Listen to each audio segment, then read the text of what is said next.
Today in Ria Shack, we talk about an organization that helped Black hams overcome adversity. During Black History Month, the end of Black History Month, we celebrate the struggle and how it was overcome. Coming up.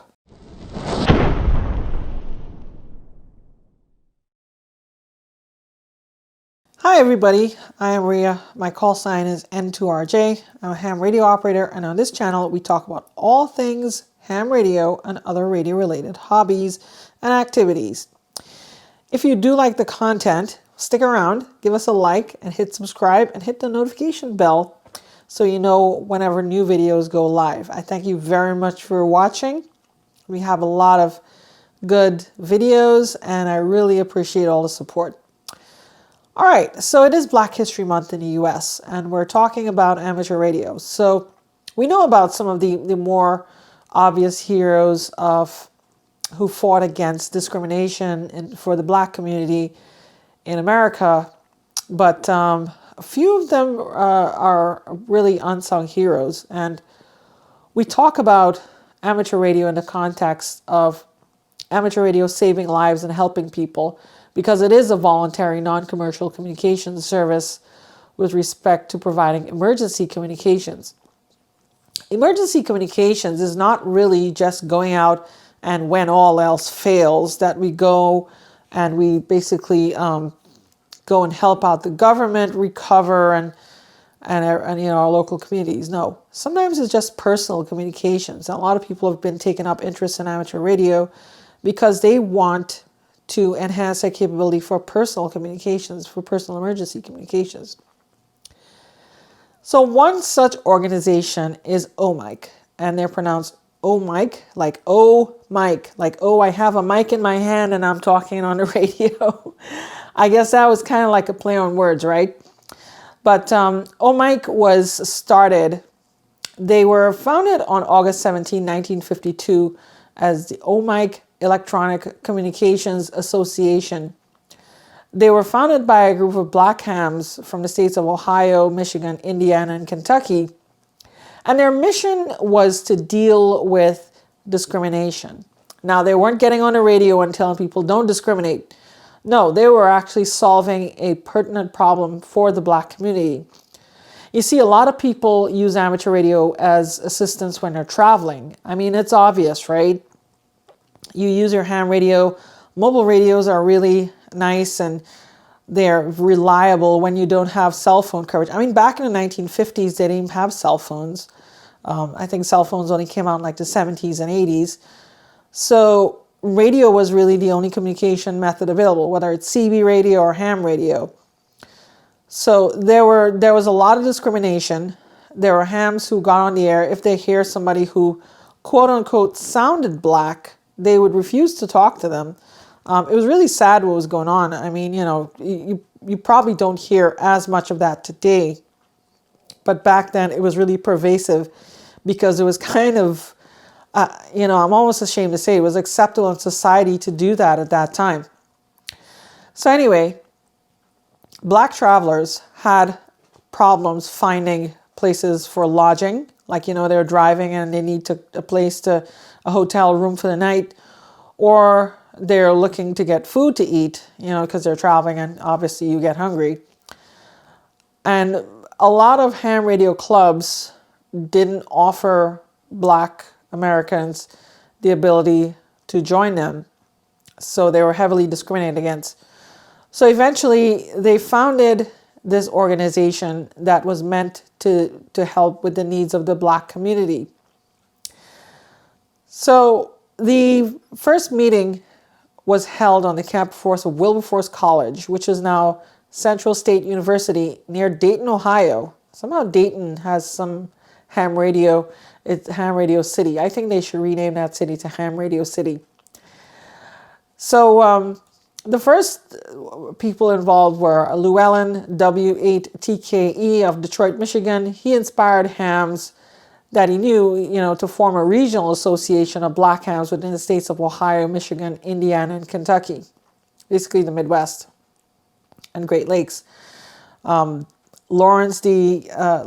Salee, I think I pronounced this name right, W8ZAW promoted a meeting of 11 hams in the on-campus home of Henry Garcia, an instructor at Wilberforce College in Wilberforce, Ohio. So they had the first meeting, and Lawrence became the first president. James Smith, W8CZD, the first secretary and treasurer, and Llewellyn, W8TKE, was the first net control coordinator. So they had trouble finding a name, and it was really difficult. I mean, you have a brand new organization. You're all busy setting it up. You got it all set up, and then, oh gosh, what do we name it now? Well, they kind of, they figured, let's call it the Ohio Valley Radio Association. That would have probably been a nice name. Amateur Radio for Defense. Yeah. United Radio Association. Hey, that's a good one. But, they all kind of just settled on the first letter of each participating state, and they sounded much like the Electrical Unit of Resistance, OM. So they got OMIK, right? So the OMIK Electronic Communications Association was born.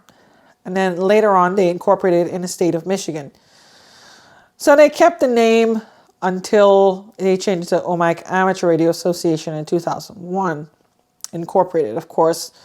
So OMIK has basically gone from being a regional organization to a national and international organization. OMIK right today is the largest and probably one of the few, because I don't think there are that many, predominantly black amateur radio organization in the country, association in the country. They welcome everybody. You do not have to be black. I'm not black and I'm a member. I joined them because I like the mission, and I think they're a bunch of good people, and I support their efforts at making amateur radio a more inclusive place. And, everybody in good character, they are welcome. OMIK is also an ARRL affiliated club. They're officially ARRL affiliated, so they get those benefits. And, even though they're predominantly black today, they welcome people of every race, every culture, all members of the United States as well as DX entities. And I'm sure they like that we've grown beyond the origins where, we had to deal with this discrimination, and we don't have to deal with that as much anymore. I mean, it still happens. You still have a lot of places in society, unfortunately, where you have discrimination and racism, but you don't really have to deal with it institutionally. You had the Civil Rights Act, and you have a lot of laws, and you have the work of people like Rosa Parks and Dr. Martin Luther King, who peacefully obtained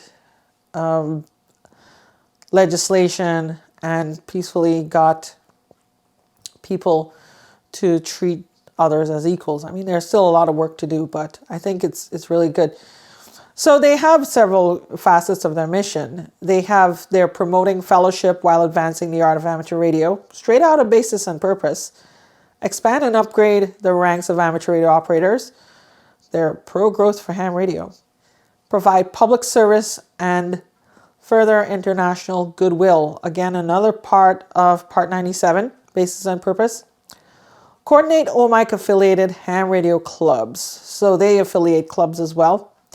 Encourage and motivate youth to further their education beyond high school through scholarships and financial assistance. And if you like, they do have a scholarship fund, and they're really, really great that they're helping youth to further their studies, and of course also encourage them to be amateur radio operators. I got interested in high school, and I think amateur radio has been a really good part of my career. They do have a club call sign, K0MIK. So they have special events from time to time. They have the annual club convention. They operate a radio special event station from the convention venue. And they have youth school days, field day, etc., all sorts of good things.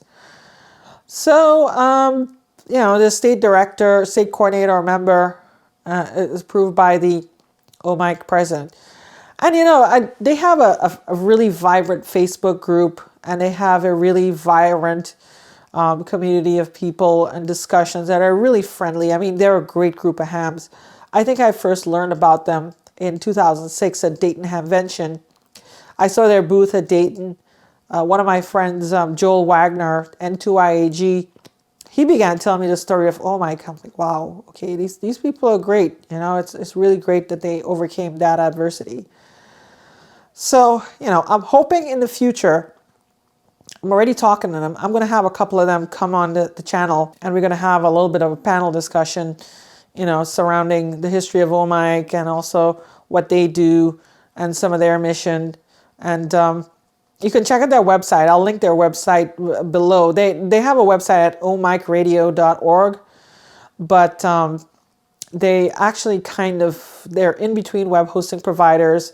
So they have it linking to Google websites, and Google domains will, not Google domains, Google Sites has their website right now, and eventually they're going to have it to OMIK. They do have nets. They have one on 20-meter phone on series 14195 from 1600 to 1800 UTC. 40-meter phone 7185 from 1230 to 1400 UTC. And 75 meters phone on 3920 from 1200 to 1300 UTC. All of these on Sundays. I guess a lot of that has to do with the historical, you driving back home from church, and you get on the amateur radio, and you meet up and have a good time. But a lot of ham radio things happen on Sundays as well. Well, for me, church happens on Sunday too, and after church, I spend the rest of the day doing stuff and relaxing. Anyway, so this was a nice description of this really nice organization. I hope you can join them. I hope you can support them. And let me know if you're a member. Let me know in the comments below. Have you ever heard of them? 1. And 2, if you have heard of them, if you've ever seen some of the things they do you know their history? I think it's really good. So anyway, I know we're bringing up the rear for Black History Month, but I had to get this one in.